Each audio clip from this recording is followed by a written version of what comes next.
In the summer of 2022, law enforcement initiated an investigation codenamed Operation Matrix. The Cumbria police force sought assistance from Northwest ROCU regarding a suspected drug distributor operating in the Windermere region. The individual in question was identified as Reece Barnes. Authorities believed Barnes had been involved in large-scale cocaine distribution in Windermere for an extended period. Despite having no legitimate employment, Barnes maintained a lavish lifestyle through his illicit activities. Investigators estimated that he was dealing in quantities of up to 1 kilogram of cocaine at a time.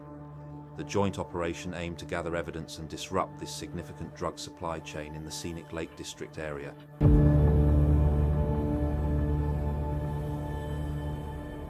The investigation revealed that Barnes was sourcing his narcotics from a supplier based in Cheshire, identified as Stephen Stockall. Stockall had drawn attention due to his prior conviction for importing Class A substances. The operation uncovered a pattern of transactions between Barnes and Stockall. Typically, Stockall would travel to Windermere, where the two would meet on a secluded rural road. Reece Barnes would be seen carrying a JD sports bag during these meetings.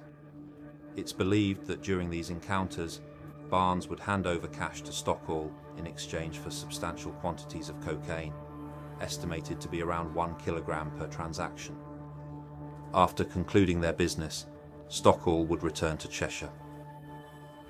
Following these meetings, Barnes transported the newly acquired cocaine to a nearby storage facility. This unit, secured by a key code, contained an additional locked compartment. Inside this compartment, Barnes stored the drugs in a shoebox, concealing them from discovery.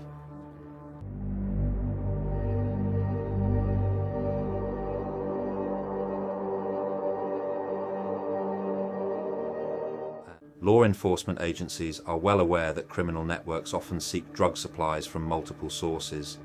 As the investigation progressed, it came to light that Barnes was not relying solely on Stockall for his cocaine supply. Two additional suppliers, Whitaker and Michael Evans, were identified as providing Barnes with kilogram quantities of cocaine. These individuals were believed to have connections to organized crime elements based in Portugal. A significant breakthrough in the case occurred on February 4th, when Barnes was apprehended immediately following a drug transaction. The arrest involved a Manchester-based courier named Cain Turner. During this operation, authorities seized 1 kilogram of cocaine that Turner had just delivered to Barnes, along with £30,000 in cash that Barnes had given to Turner as payment. The scope of the investigation widened as Michael Evans was observed travelling extensively throughout the UK. In one such journey, Evans was arrested near Cardiff in South Wales, found in possession of 7 kilograms of cocaine. As the inquiry deepened, investigators uncovered the hierarchy above Turner. It was determined that Turner was operating on behalf of a separate organised crime group based in the Manchester area. This group was led by Andrew Stevens and Simon Buller. This complex web of suppliers and distributors highlighted the intricate nature of the drug trafficking network operating across multiple regions of the UK. The Stevens-Buller organised crime group employed sophisticated communication methods to coordinate their operations. They primarily used encrypted messaging applications such as WhatsApp and Signal to maintain contact with their network of couriers and suppliers. A key feature of their communication strategy involved the use of digital tokens. These tokens typically consisted of images depicting banknotes. The serial number on the banknote in the image served as a unique identifier or reference code. When arranging transactions or meetings, the OCG would send these token images to their couriers. The courier would then present this unique serial number to the contact they were meeting. This system served as a verification method, allowing the contact to confirm they were dealing with the intended courier rather than an undercover officer. This elaborate identification process highlighted the group's efforts to maintain security and avoid detection in their illicit activities. It also demonstrated the evolving tactics used by criminal networks to adapt to increased law enforcement scrutiny. Analysis of intercepted communications revealed that Stevens and Buller had established direct links with criminal elements operating out of Dubai. These Dubai-based individuals were found to be orchestrating large-scale cocaine trafficking operations. The investigation uncovered that these Dubai connections were overseeing the importation of substantial quantities of cocaine, often measured in multiple kilograms. The narcotics were reportedly sourced from the Netherlands and smuggled into various ports along England's southern coastline. This discovery highlighted the international scope of the drug trafficking network, spanning from production sites in South America through distribution hubs in the Netherlands and ultimately to UK markets. The involvement of Dubai-based coordinators underscored the complex, multinational nature of modern drug trafficking operations and the challenges faced by law enforcement in disrupting these sophisticated supply chains. On the 11th of May, Anthony Warhurst went to Harwich and was intercepted by police on the M6 with 50 kilos of cocaine. Okay, stand by. We're just moving up behind. Challenge is in, mate. Challenge is in. Challenge is in. Stand by. White male, balding head, mid-50s, glasses.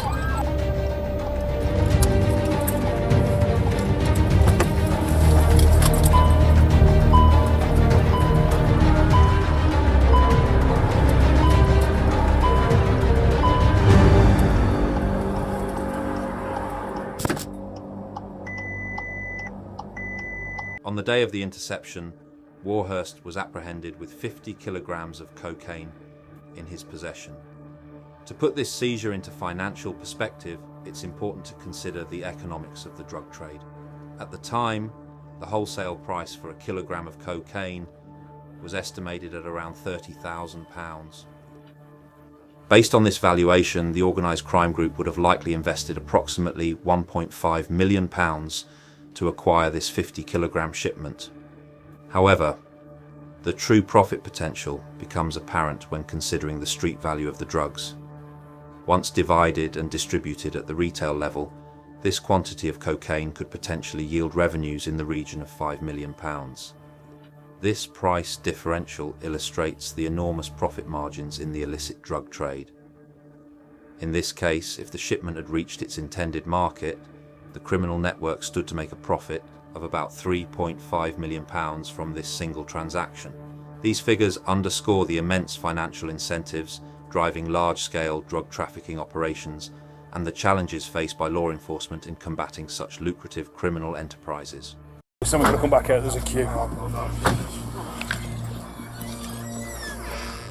Following the substantial drug seizure on May 11th, law enforcement moved swiftly to apprehend the higher-ranking members of the criminal network. With Warhurst in custody and the 50-kilogram cocaine shipment secured, authorities had gathered sufficient evidence to take action against the leadership of the organised crime group.